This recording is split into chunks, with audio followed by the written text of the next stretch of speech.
Good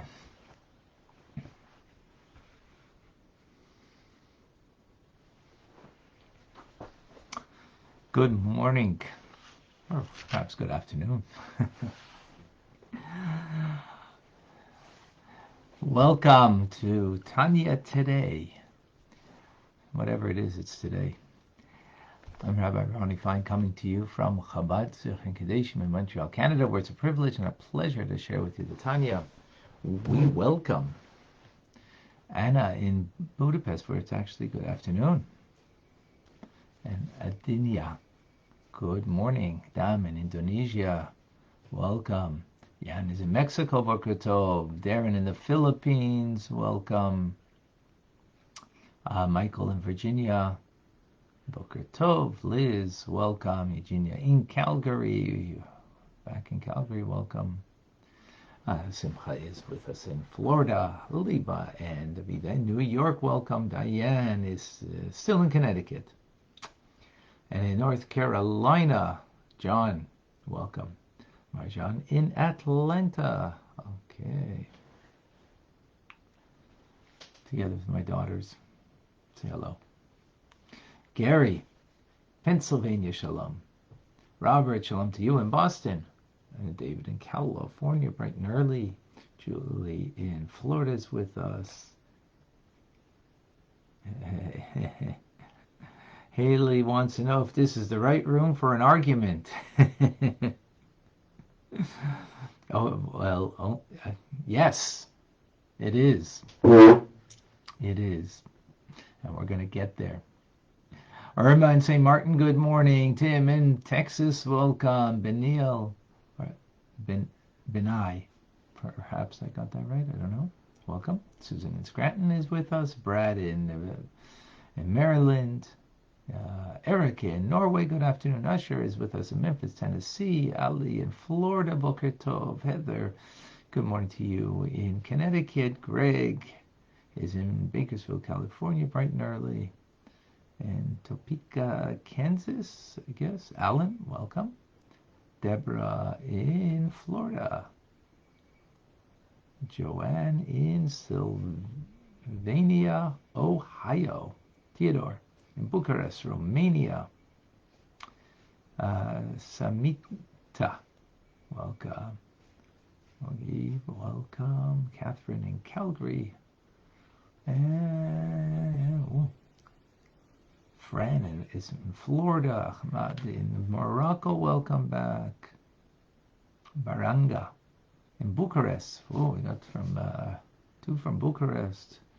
Dominican Republic, we have Aurelius. I hope I pronounce it right. Yehuda from Eretz Yisrael, Eretz HaKodesh, the Holy Land. Welcome. In Phoenix, Andrea is with us. And Laura in Nashville, Tennessee. Yilmaz in Belgium. Good afternoon. Laura in Nashville, Tennessee. Okay, we said, right? Daisy in Yerushalayim in the Holy City. Welcome. And Edward in Florida. Okay. We have Batya with us in Clubhouse. We have Adam. We have Tim.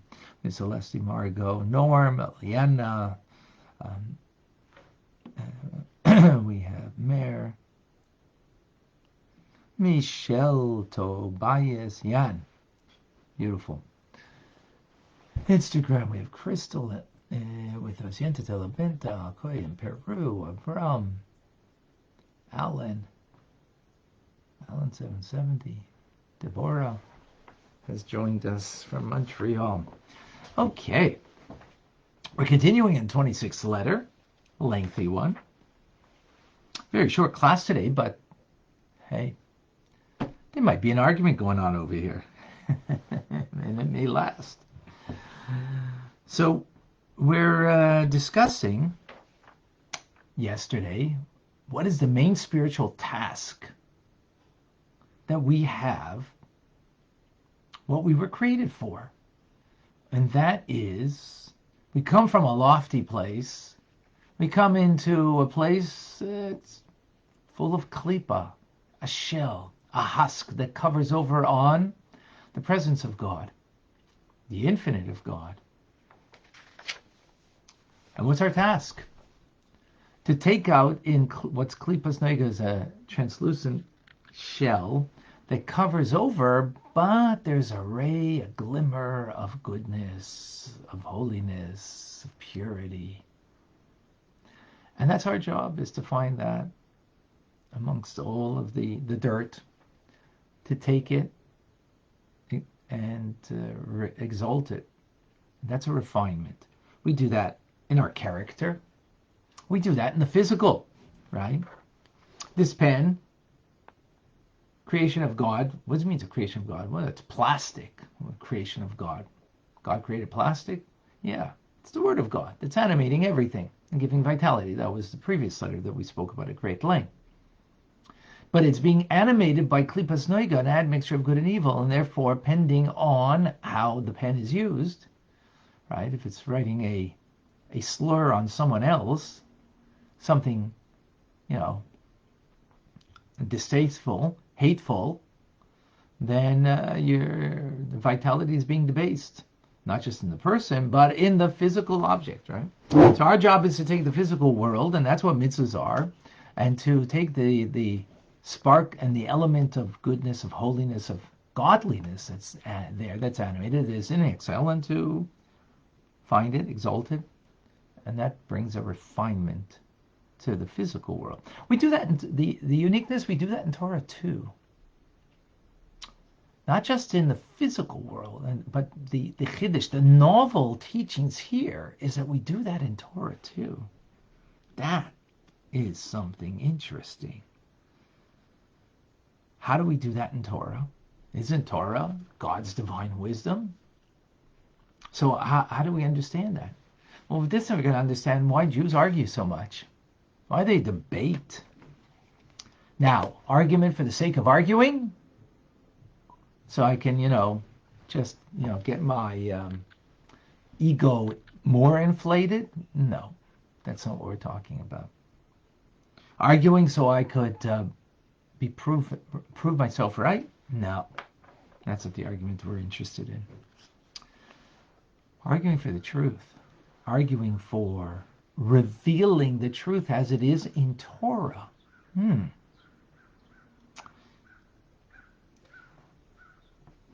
Well, when we take this apart, we'll take this apart in greater length. But let's now go into the teachings. Now,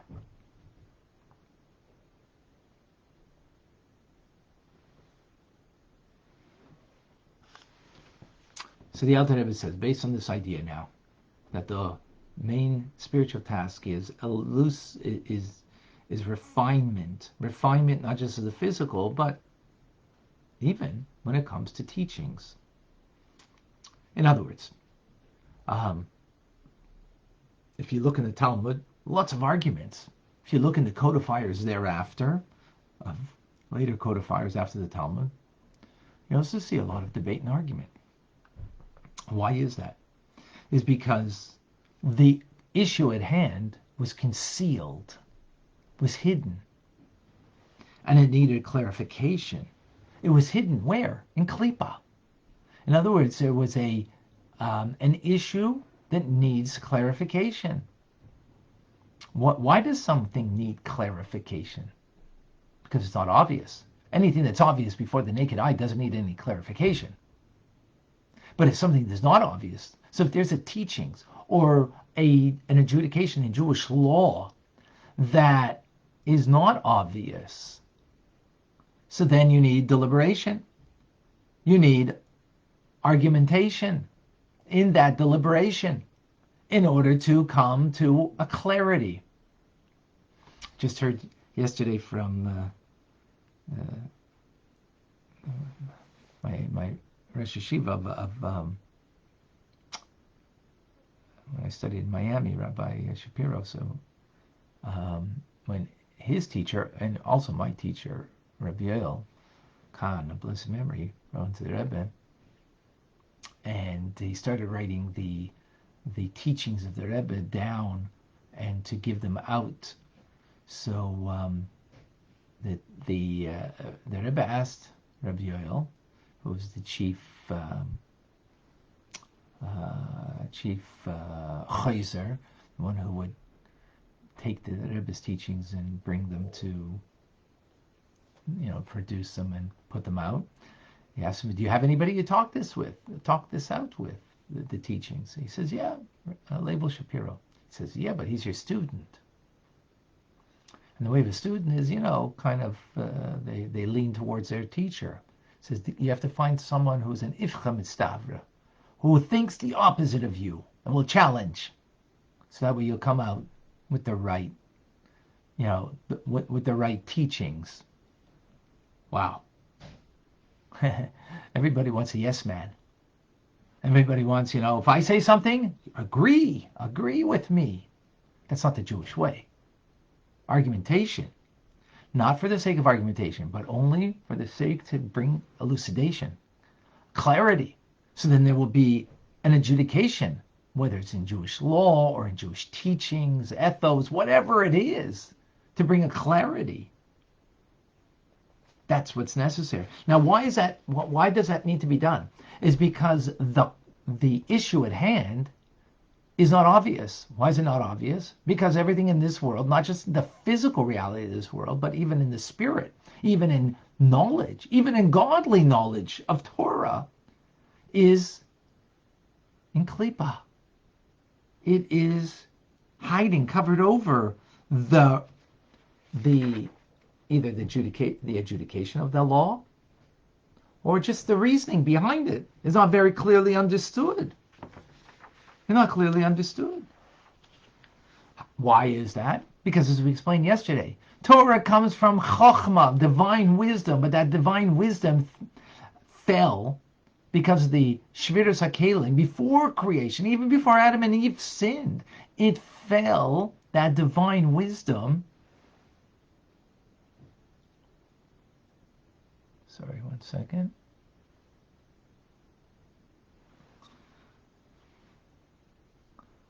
That divine wisdom fell by the primordial breaking of the vessels into the spiritual and physical world.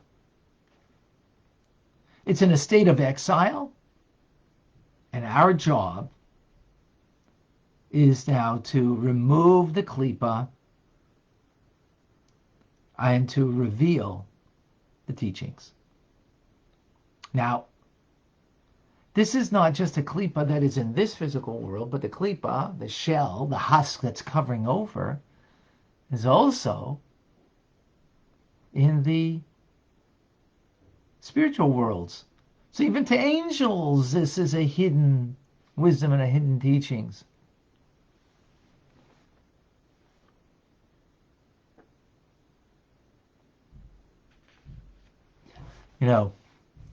Holy people, for them, they have a clarity. But we don't. And even when they do have a clarity, there's sometimes a problematic. And with this, it concludes today's teachings. The Zohar says that a problematic query emanates from klipa, from a negative side. From a negative side. Think about it. The only reason you have a question is because you don't have clarity. Clarity means there's darkness. It's not obviously full of light. The issue at hand.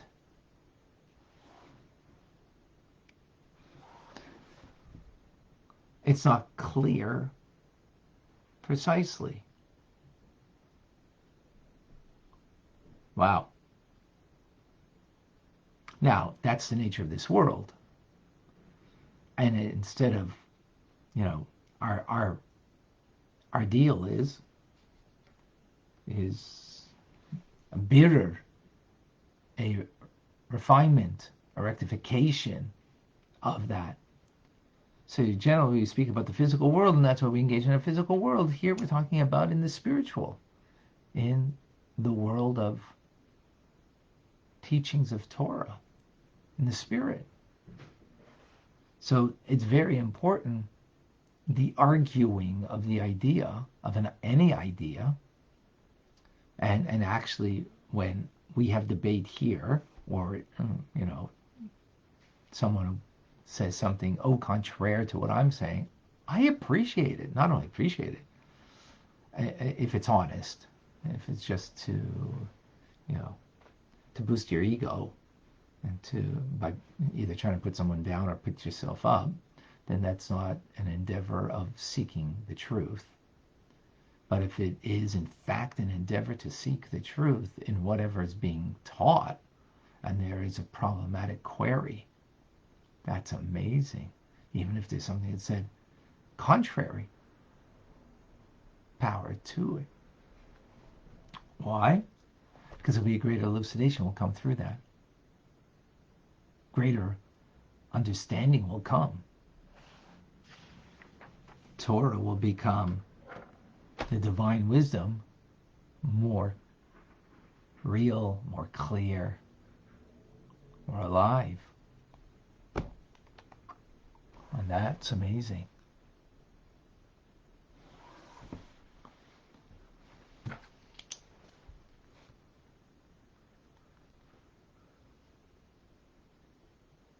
Okay, let's unpack this, although I kind of unpacked a lot of it already.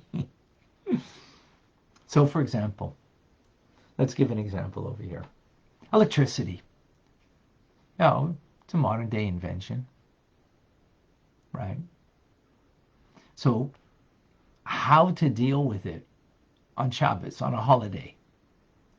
There wasn't the clarity. It needs to be understood. What is electricity? How does it work? And therefore, how does it apply to the laws of Shabbos, for example? So that was something that was concealed, hidden. What does it mean concealed, hidden? It wasn't elucidated, the idea of what it is and how it applies to the laws of Shabbos. And therefore there needs to be deliberation. And in that deliberation there's an argument that ensues. Do you look at electricity as fire? Do you look at electricity as what's called makeh b'patish, like the last hammer blow that you finish something? Discussion ensued by the scholars of the day, debate, and so on. Ilan Ramon, of blessed memory, in the shuttle, spaceship. So he knew he wasn't just an Israeli astronaut, but he was a Jewish astronaut representing the entire Jewish people. And therefore he wanted to observe things, even though maybe on his personal life he wasn't as observant, but now representing the Jewish people. So he wanted to know about keeping Shabbos. If you're going around the world so many times, I forget what it was, like every hour and a half or something like that was like another day. So what does it mean? Like you're going to keep Shabbos? You're going to keep Shabbos every 10 hours, 10 and a half hours. And putting on tefillin, you're going to put on tefillin every hour and a half. How do you look at that?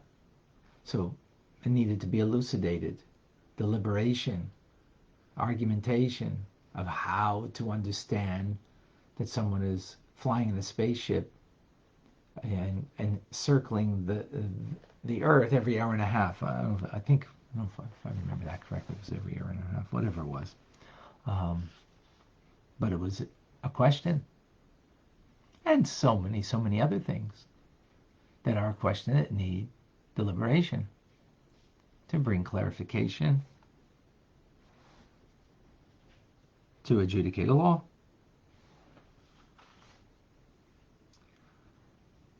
And this is called birur, refinement. You're refining the world through this. So we do it through physical acts of mitzvahs, the physical things that we use, like a lulav and esrog on sukkahs, leather straps for tefillin, and then during the weekday, lighting Shabbos candles. So there's a refinement of the physical world. But here we're talking about the refinement of Torah, of Torah teachings.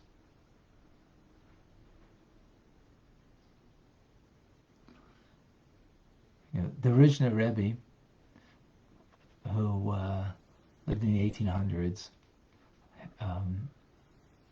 as a child, very lofty soul. So when his teacher was speaking about Shabbos and saying, when does Shabbos begin? What's the laws of Shabbos? So he says, what do you mean when does Shabbos begin? Just go outside and you look up and you know when Shabbos begins. What was he saying? Shabbos, as we mentioned previously, the world is elevated, right? The klipas noiga, that we have to refine the world during the 6 days of the week, gets elevated, and therefore those things that we have to struggle with during the week on Shabbos, they're not a struggle because they're more obvious. The presence of God, and hence the mitzvah to do with them. So food becomes, something to have pleasure from in order to have the pleasure of Shabbos. So, we need to know 3 stars, what time that is, and so on. But some people, they can see there's no lack of clarity in the presence of Shabbos, the presence of the light of God. So the Rabbi had that kind of clarity by seeing the heavens above, that the world is actually elevated and has changed. And therefore Shabbos is entered. So some people have more of that clarity and they don't need the refinement. In the sense that the world is refined before their very own eyes, and holy people are like that. Yet that being said, when it comes to Torah teachings, nonetheless, there are the sparks of divine wisdom that are embedded in exile in this world that need to be unraveled, to be revealed, to take the truth from them, the good from them, the holiness from them. And that's, again, how the teachings need to be deliberated and dealt with in a way that we bring elucidation. And there's going to be a lot of argumentation as a result. Whoever has studied Talmud knows that. Knows that, what's involved in that. As a matter of fact, I'm going to be starting something for a little more advanced people called Sugya, going into the argumentation back and forth. And actually, if you're interested in that, but you need to have some more of a background, please contact me. Wow, what divine providence. Tyson just got the package yesterday, and we're going to be doing that. So if you are interested, do contact me. Clubhouse, you can contact me on, email me, Rabbi@ChabadZichron.com, or you can go to TanyaRabbi.com, and you can contact through there also. All right. Hello, good morning. Can I speak? Mitchell, just give me a moment, please. Sure. Okay. Just a moment, please, because I might lose the feed over here, and I don't want to do that on Facebook. So let me just see. I noticed some questions here before I lose it.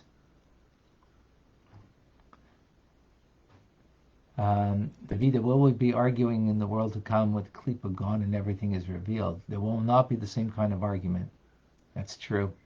Anna, does this mean that we shouldn't argue with a person who is not at the same spiritual level as we are? I don't know if that means you shouldn't argue with them, or it means that you argue. Again, careful with the word arguing. Use that word. Because most people don't argue appropriately. So, deliberate, elucidate, because arguing usually comes with an ego. So we use that word now, but be careful. Okay, we're going to get back to some more questions. Mitchell, go ahead. Yes, good morning. I was Good morning. scrolling through and I saw this title, and I get very defensive when I see things against Jews. So I could tell you guys are not necessarily doing that. You're just having a discussion on why Jews argue. Is this correct? Absolutely. I guess you just came in. You didn't hear what we said. No, but I'm getting the gist of it because within the last week there's been a lot of anti-Semitic talks on here between the Moorish groups and who's that other group? Some other crazy-ass group. So, yeah, my 2 cents on why Jews argue is because we see the truth. We see through the veil. The pressure, the genetic constraint on us, the historical accounts, the years, the stories. I know from, myself, I laugh at myself sometimes when I argue about things, whether it's the smallest thing or the biggest thing. But I'll tell you, I've had some clients of mine. I'm a personal trainer who have survived the Holocaust, and an uncle of mine, if you'd like to go look at his story, Michael Marks. And it's just, like I said, I could sit here and keep, saying it different ways, but we have insight. All people have insight, but I think because of our history, and then it's passed down, and yeah, that's my 2 cents. Thank you. Thank you, Mitchell. Thank you. Alan, give me just a moment.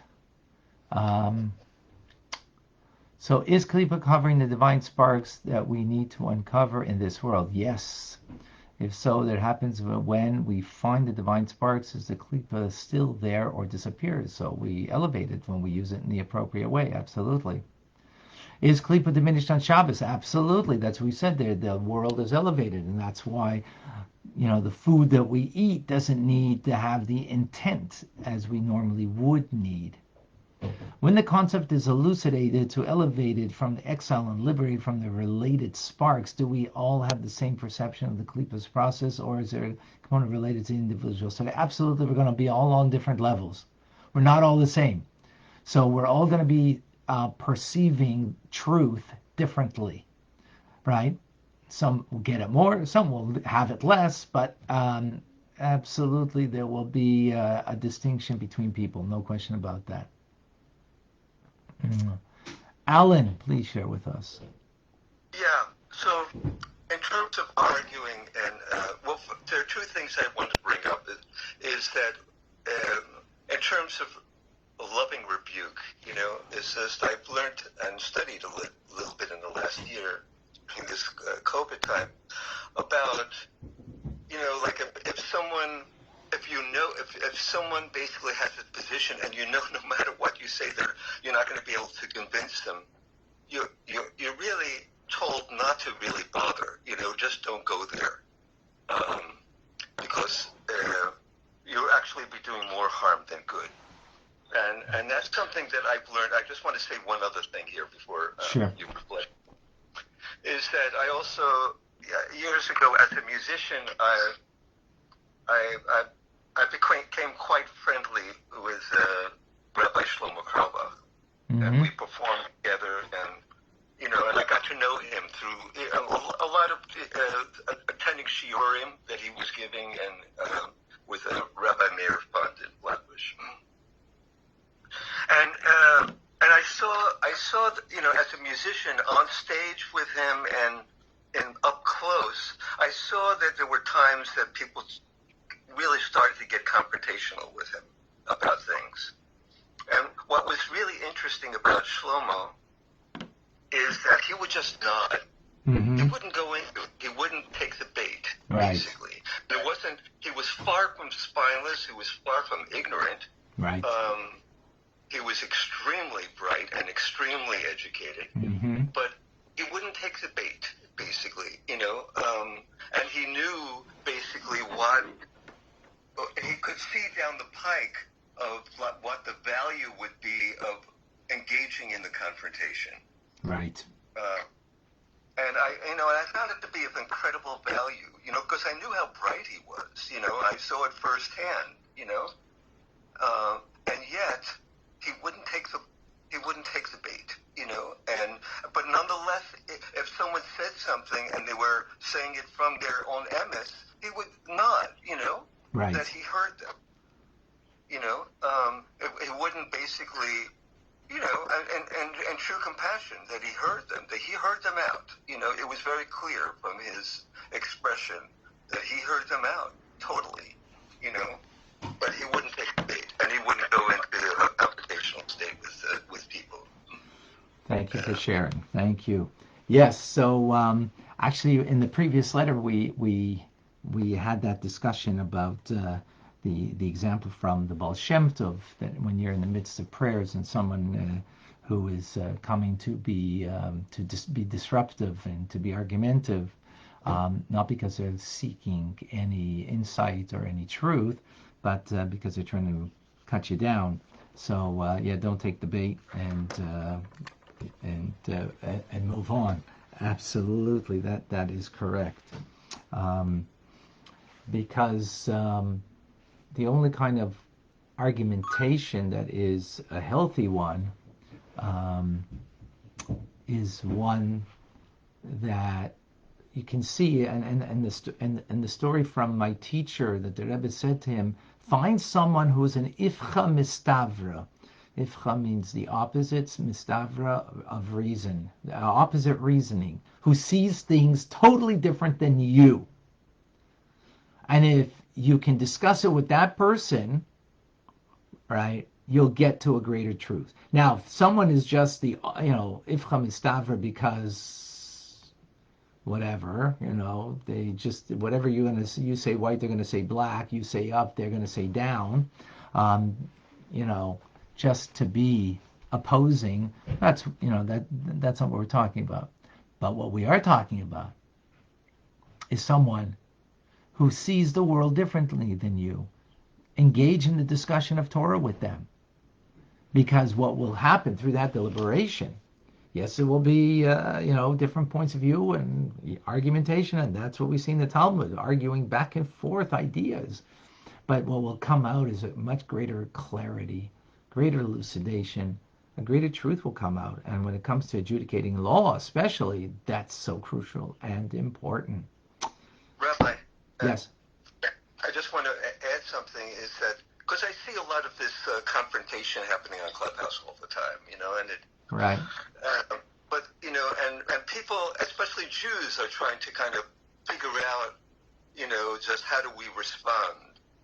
But the thing is, like, what from Shlomo's point of view, the way to respond is to really work actively to bring people together and not to fuel what is going to split people apart from one another. Right. So Alan, that was the point that we made earlier, and totally, you totally agree with that. When it comes to study, and you are trying to understand and get to the truth, as you understand it, so then that is a healthy and a positive thing. But most people are not in that position. And that's why I said the word arguing we have to be careful with, because for most of us it will be, it doesn't, not just a negative connotation. It's negative. It's negative because it's about me holding by me, and my idea is my idea, and so on. And as opposed to, let's discuss, let's deliberate, let's bring elucidation, and so on and so forth. Yeah. So you need to be in the yeshiva and the halls of the Talmud to appreciate this idea that you can see two people that are yeshiva students that are arguing really strongly. And you might think that they're really they probably don't like each other. They're the best of friends, but they're discussing something, and they will argue it to the nth degree, so to speak. Michelle, please share with us. Hi, Rabbi. Hello, Michelle. Welcome.